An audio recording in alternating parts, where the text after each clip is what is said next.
اعوذ باللہ من الشیطان الرجیم بسم اللہ الرحمن الرحیم الحمد للہ والصلاة والسلام علی رسول اللہ وآلہ آل اللہ واللعنۃ الدائمۃ علی اعدائہم اعداء اللہ من یوم عداوتہم الی یوم لقاء اللہ اما بعد فقال اللہ تبارک و تعالی فی کتابہ المجید و فرقانہ الحمید اعوذ باللہ من الشیطان الرجیم الیوم یئس الذین کفروا من دینکم فلا تخشوہم واخشونی الیوم اکملت لکم دینکم واتممت علیکم نعمتی ورضیت لکم الاسلام دینا فمن اضطر فی مخمصۃ غیر متجانف لاسم فإن اللہ غفور الرحیم۔ درود پڑھیے محمد و آل محمد۔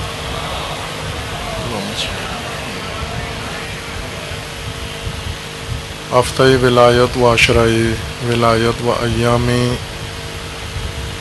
عید سعید غدیر تمام حاضرین، تمام مومنین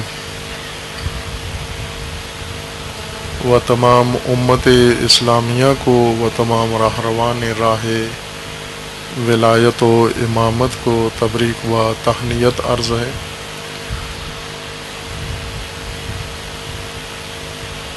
خداوند تبارک و تعالی کا فرمان ہے قرآن کریم سورہ مائدہ آیا 3 میں الیوم یئس الذین کفروا من دینکم فلا تخشوہم واخشونی۔ آج کفار کی مایوسی کا دن ہے، آج کفار تمہارے دین سے نا امید ہو گئے ہیں۔ فلا تخشوہم واخشونی، اب آپ ان سے نہ ڈریے، مجھ سے ڈریے۔ میں رائج ترجمہ اول میں مفہوم بیان کر رہا ہوں۔ آیت کے مفردات کی وضاحت کے بعد درست مطلب اسی آیہ کریمہ کا فلا تخشوہم واخشونی آپ کی خدمت میں عرض کیا جائے گا۔ فلا تخشوہم واخشونی، اب ان سے نہ ڈریں بلکہ مجھ سے ڈریں۔ الیوم اکملت لکم دینکم، آج میں نے تمہارے لیے تمہارا دین کامل کر دیا ہے۔ واتممت علیکم نعمتی، اور اپنی نعمت کو تمہارے لیے تمام کر دیا ہے، تام کر دیا ہے۔ ورضیت لکم الاسلام دینا، اور اسلام کو بطور دین تمہارے لیے پسند کیا ہے۔ فمن اضطر فی مخمصۃ غیر متجانف لاسم فإن اللہ غفور الرحیم۔ سورہ مبارکہ کی یہ آیات اور یہ آیہ کریمہ اہل سنت و امامیہ مفسرین و علماء کے اتفاق سے شان نزول حجۃ الوداع ہے۔ بعض علماء نے ذکر کیا ہے کہ رسول اللہ صلی اللہ علیہ وآلہ وسلم نے جو خطبہ مقام عرفات میں بیان فرمایا، اس خطبے کے بعد یہ آیات کریمہ نازل ہوئی ہیں۔ و بعض علماء و مفسرین کے مطابق حجۃ الوداع میں رسول اللہ صلی اللہ علیہ وآلہ وسلم نے جب خطبہ جوفہ، جو خطبہ غدیر کے نام سے معروف ہے، اس خطبے کے بیان کے بعد یہ آیات نازل ہوئی ہیں۔ ان آیات میں، ان کی تفسیر میں اور ان کے شان نزول میں اس بات پر اتفاق ہے کہ یہ حجۃ الوداع میں نازل ہوئی ہیں، لیکن خطبہ عرفہ کے دوران یا خطبہ جوفہ کے دوران یا اس کے بعد تمام علماء امامیہ اس بات پر متفق ہیں کہ خطبہ جوفہ و خطبہ غدیر کے بعد یہ آیات نازل ہوئی ہیں، و بعض علماء اہل سنت بھی اس قول سے اتفاق رکھتے ہیں کہ یہ آیات خطبہ غدیر کے بعد نازل ہوئی ہیں حجۃ الوداع کے دوران یا حجۃ الوداع کے اختتام پر۔ بعض علماء اہل سنت خطبہ عرفات کے بعد اس کا شان نزول قرار دیتے ہیں۔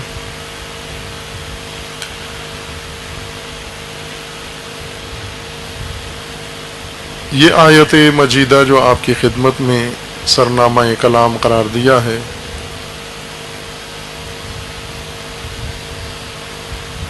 رسول اللہ صلی اللہ علیہ وآلہ وسلم کو اللہ تعالیٰ کی جانب سے فرمان صادر ہوا، یا ایہا الرسول بلغ ما انزل الیک من ربک، اے رسول جو کچھ اپنے پروردگار کی جانب سے آپ پر نازل ہوا اسے پہنچا دیجئے، ابلاغ فرما دیجئے۔ فَإِن لَمْ تَفْعَلْ، اگر آپ نے یہ پیغام نہ پہنچایا، فَمَا بَلَّغْتَ رسالتک، آپ نے اپنی رسالت کو انجام نہیں دیا، ابلاغ نہیں کیا، تبلیغ رسالت نہیں کیا آپ نے۔ جس طرح اس آیہ کریمہ میں حکم ابلاغ ہے، اس کے لب و لہجہ سے بخوبی اندازہ ہوتا ہے کہ اتنا مہم امر ہے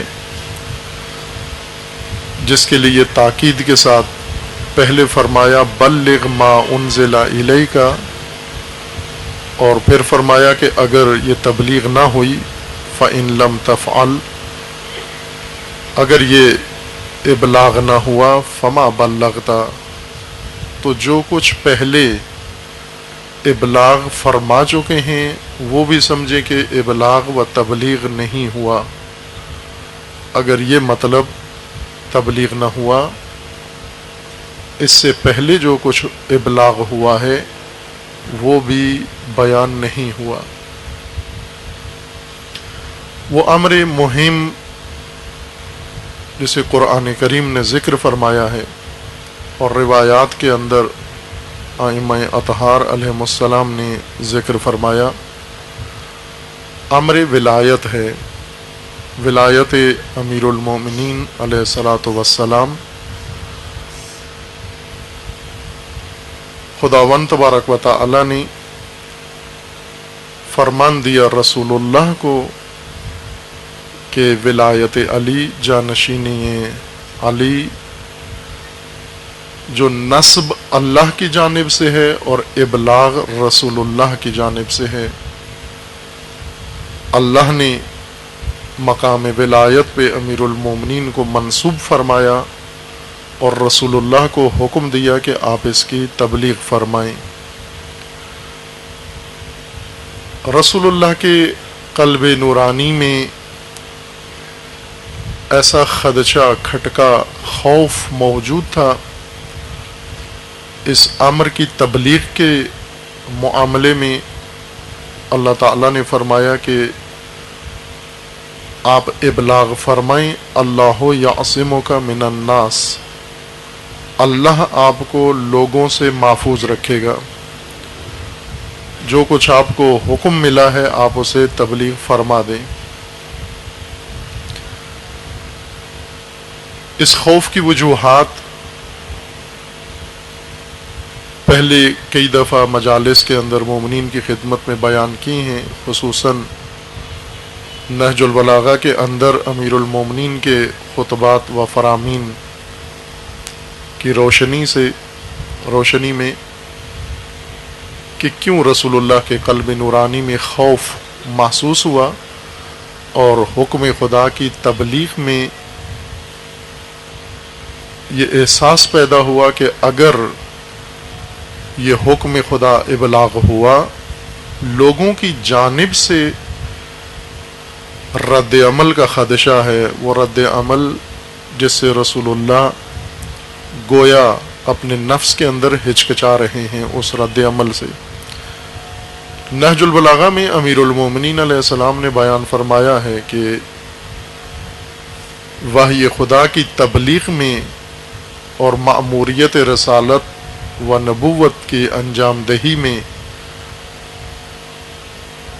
رسول الہی و انبیاء الہی کے دل میں جو خوف پیدا ہوتا ہے وہ خوف نفس اور خوف جان نہیں ہوتا۔ اس سے پہلے بھی قرآن کریم میں مثالیں موجود ہیں جہاں مأموریت الہی بجا لانے میں انبیاء کے دل میں خوف پیدا ہوا ہے، جیسے حضرت موسیٰ علیہ السلام اللہ کے حکم سے فرعون کے مقابلے میں مبارزے کے لیے نکلے۔ فرعون نے جادوگر بلائے حضرت موسیٰ کے ساتھ مقابلے کے لیے، اور اس معرکہ میں لوگ بھی تھے، معمولی عوام بھی تماشا دیکھنے کے لیے، چونکہ فرعون نے اہتمام کیا تھا شہر کے اور دور دراز کے لوگوں کو تماشا کے لیے بلایا تھا، جادوگروں کو طلب کیا تھا، آل فرعونی حکومت کے حامیوں کو بلایا ہوا تھا۔ ایک بڑا اجتماع تھا جس کے اندر معرکہ پڑا جادوگروں میں اور حضرت موسیٰ علیہ السلام میں۔ اور قرآن کا فرمانا ہے کہ جب جادوگروں نے پہل کی، اپنے جادو کے اثرات ظاہر کیے، رسیاں پھینکیں اور وہ سانپ دکھائی دینے لگیں، وہ رسیاں سانپ بنے نہیں، کیونکہ جادو رسی کو سانپ نہیں بنا سکتا، انسان کو سانپ دکھا سکتا ہے جادو۔ رسی پر جادو نہیں چلتا، انسان پر جادو چلتا ہے۔ رسی کا جادو کچھ بھی نہیں بگاڑ سکتا، نہ لاٹھی پہ جادو ہو سکتا ہے، نہ رسی پہ جادو ہو سکتا ہے، نہ پتھر پہ جادو ہو سکتا ہے۔ زمین کے کسی جز پر جادو نہیں ہو سکتا، جادو انسان پر ہوتا ہے، اور انسان کے اندر جادو پذیر دو چیزیں ہیں جن پر جادو اثر کرتا ہے، اور صرف جادو ہی اثر نہیں کرتا بلکہ جادو کے علاوہ بھی بہت ساری چیزیں اثر کرتی ہیں، اور وہ ہیں خیال اور وہم۔ انسان کے اندر یہ دو چیزیں ہیں، وہم اور خیال۔ جادوگر انسان کی ان دو قوتوں کا سہارا لیتا ہے، ان دو کمزوریوں کا سہارا لیتا ہے، اور اسے وہم کے ذریعے، تخیل کے ذریعے جو چاہتا ہے دکھا دیتا ہے۔ جادوگروں نے یہی کیا، جادو کیا، اور جن ذہنوں پر، جن اوہام پر اور جن خیالات پر جادو کا اثر ہوا، انہیں وہ سانپ دکھائی دینے لگے، تھی وہ رسیاں۔ اب حضرت موسیٰ علیہ السلام کو اپنا معجزہ دکھانا تھا، عصا پھینکنا تھا اور لاٹھی کا سانپ بنانا تھا، وہ بھی بڑا سانپ، اژدہا۔ معجزہ لوگوں کے وہم اور خیال پہ اثر نہیں کرتا، معجزہ حقیقتاً لاٹھی کو سانپ بنا دیتا ہے۔ شعبدہ رسی کو سانپ نہیں بناتا، رسی کو سانپ دکھا سکتا ہے، انسان کو ایسا مقہور کر سکتا ہے، انسان کو ایسے طلسم میں مبتلا کر سکتا ہے شعبدہ کمزور ذہن کو. اس لیے خواتین زیادہ جانسے میں آتی ہیں، مرد بھی آ جاتے ہیں جو اوہام پرست ہوتے ہیں اور خیال باف، خیال پرداز، خیالات کی دنیا میں زیادہ رہتے ہیں. جن کی عقل پر خیال کا غلبہ ہو، جن کی عقل پر وہم کا غلبہ ہو، انہیں آسانی سے شعبدہ باز جو چاہے دکھا سکتا ہے. لیکن معجزہ اثر کرتا ہے حقیقت کے اوپر، رسی کے اوپر، لاٹھی کے اوپر، اور لاٹھی کو حقیقتاً سانپ بنا دیتا ہے اور دوبارہ سانپ کو حقیقی لاٹھی بنا دیتا ہے. معجزہ لوگوں کے حواس پر اثر انداز نہیں ہوتا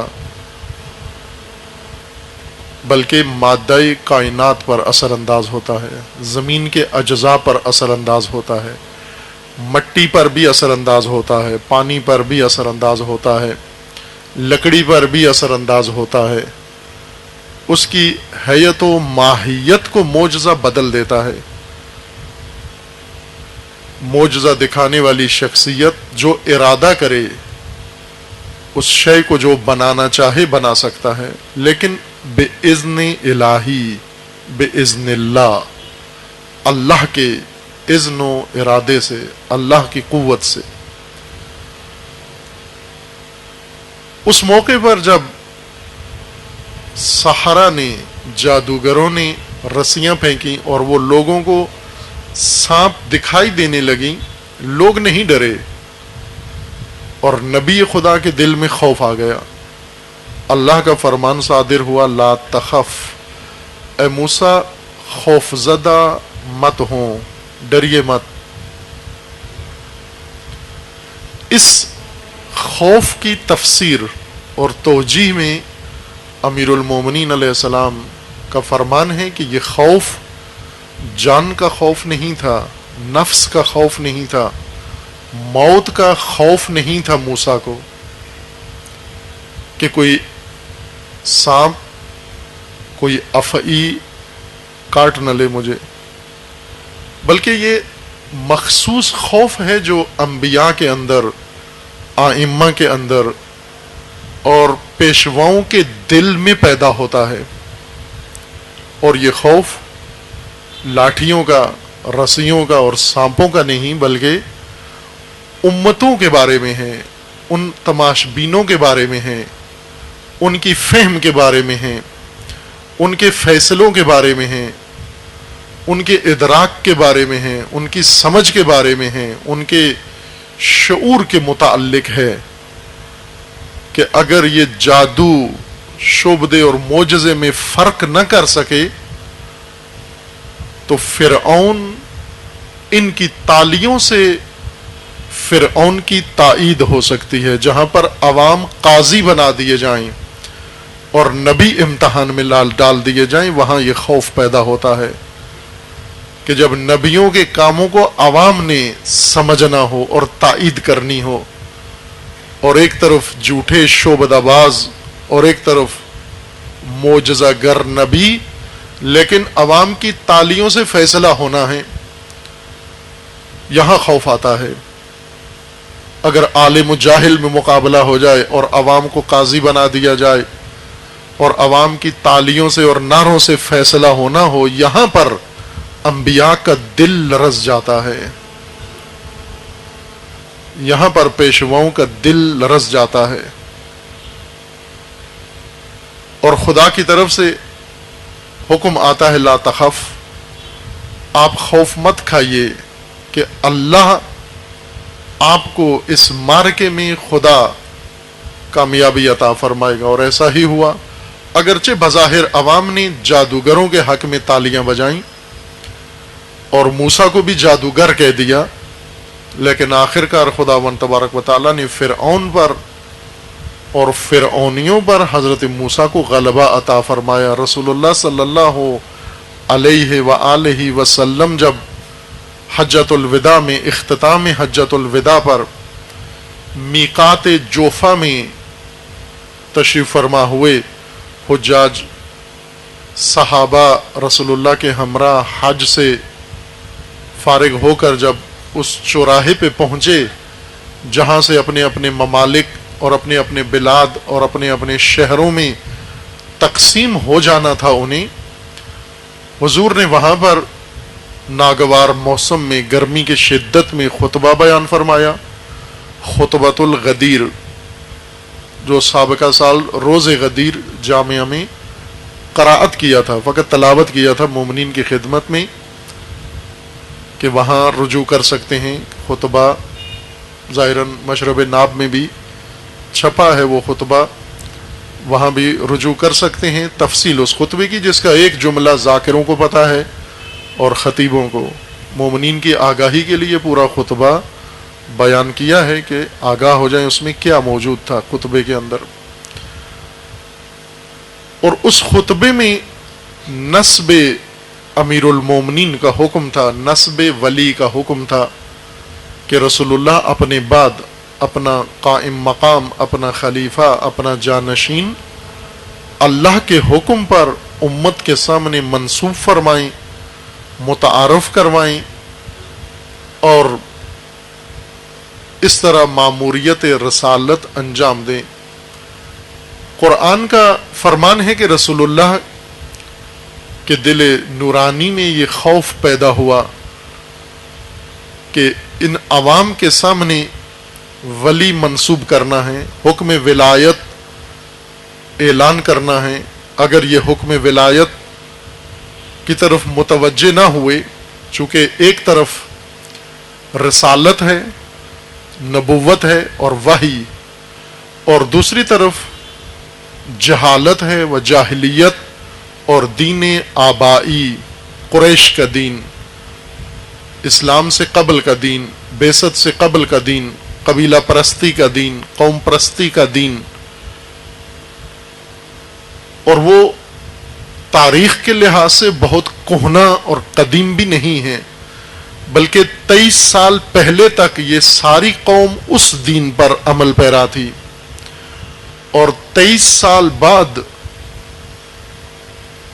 رسول اللہ صلی اللہ علیہ وآلہ وسلم دین الہی کا آخری حکم تکمیل کنندہ حصہ بیان فرما رہے ہیں۔ دین آبائی سے جدا ہوئے انہیں مجموعی طور پر 23 سال کا عرصہ لگا، البتہ نہ سب کو، وہ جو مکہ میں تھے انہیں 23 سال گزرے تھے دین آبائی سے دوری اختیار کیے ہوئے، اور جو مدینہ میں تھے انہیں 10 سال گزرے تھے آبائی دین سے دوری اختیار کیے ہوئے، بتوں کو چھوڑے ہوئے، جاہلیت کو ترک کیے ہوئے، جہالت کو ترک کیے ہوئے، اور آبائی سلسلوں اور سنتوں کو چھوڑے ہوئے ابھی 10 سال گزرے تھے، اور انہیں رسول اللہ آج دین الہی کا اہم ترین رکن ابلاغ فرما رہے ہیں۔ خوف یہ تھا کہ یہ رکن جو بیان کیا جائے گا، اگر ان کے شعور میں وہ بات نہ آئی، وہ پیغام نہ آیا، اور انہوں نے نہ سمجھا یا خود نہ سمجھا یا دوسروں کی مداخلت سے اگر یہ لوٹ کر دوبارہ جاہلیت کی طرف پلٹ گئے، اپنے آبائی سلسلے کی طرف پلٹ گئے، اس وقت کی صورتحال کا خوف رسول اللہ کے قلب نورانی میں تھا۔ امیر المومنین فرماتے ہیں کہ موسیٰ علیہ السلام لم یوجس، موسیٰ علیہ السلام خیفتن علی نفسہ، موسیٰ اپنے نفس کے خوف میں مبتلا نہیں ہوئے رسیاں دیکھ کر، بل لغلبۃ الجہال ودول الضلال، جاہلیت کے غلبے سے ڈر گئے اور ضلالت کی حکومت سے ڈر گئے موسیٰ، کہ اس مارکے کے بعد، اس عوامی فیصلے کے بعد، اس عوامی رد عمل کے بعد،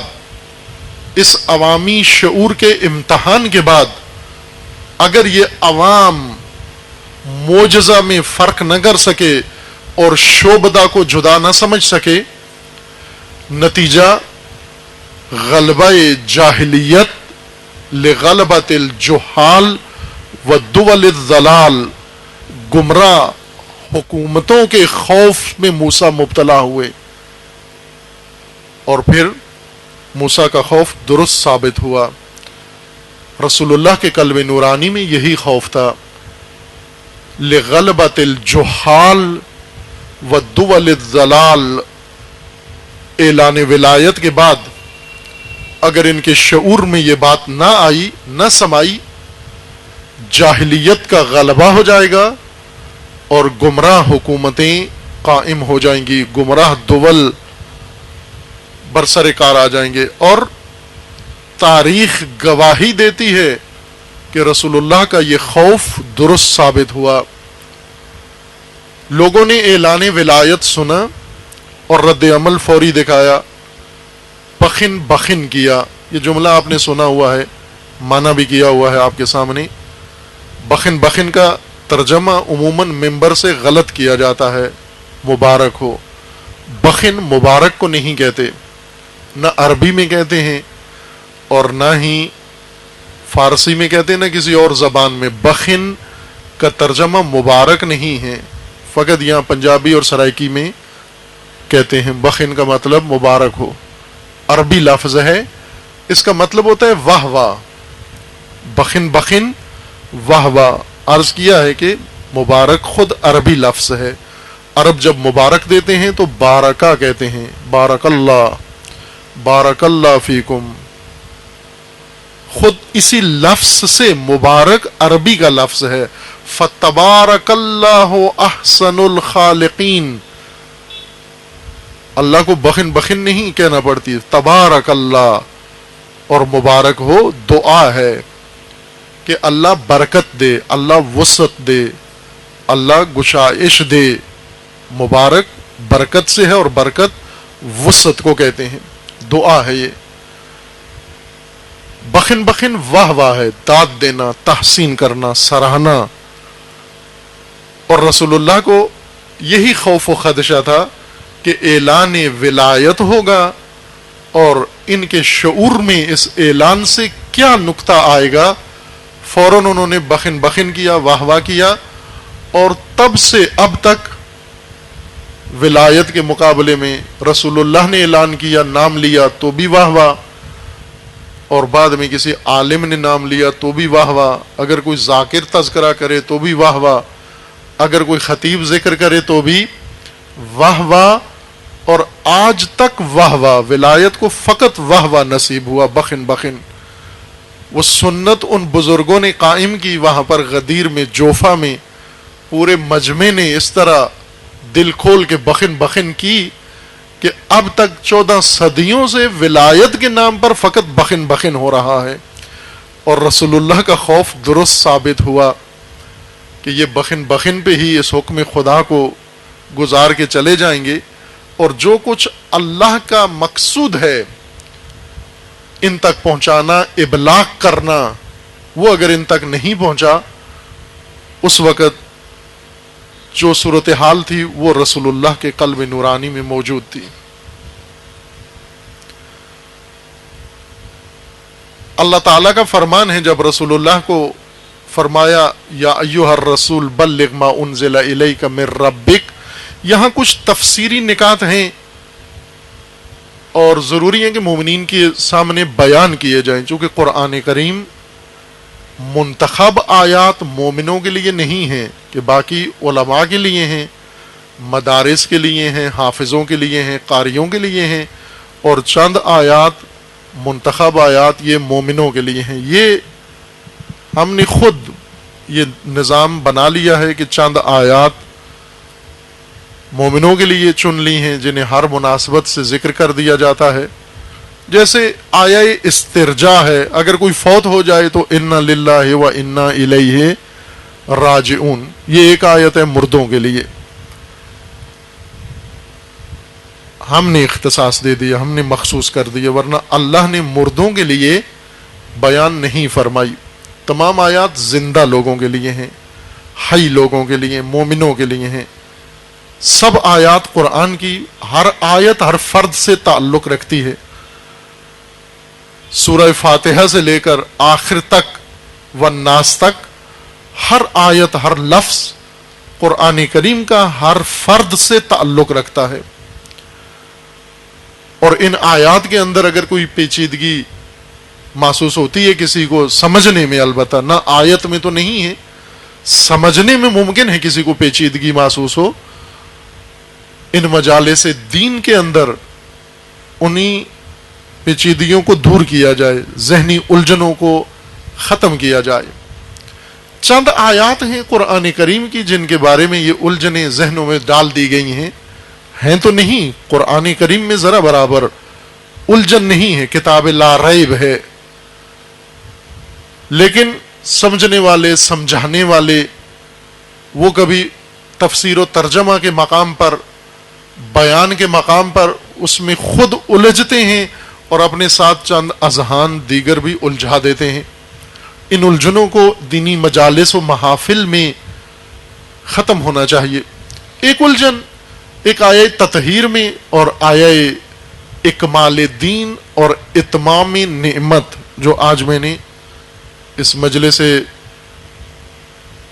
متبرک کے لیے سرنامہ کلام آپ مومنین کی خدمت میں قرار دیا، الیوم یئس الذین کفروا من دینکم، آج کفار مایوس ہیں، الیوم اکملت لکم دینکم واتممت علیکم نعمتی ورضیت لکم الاسلام دینا۔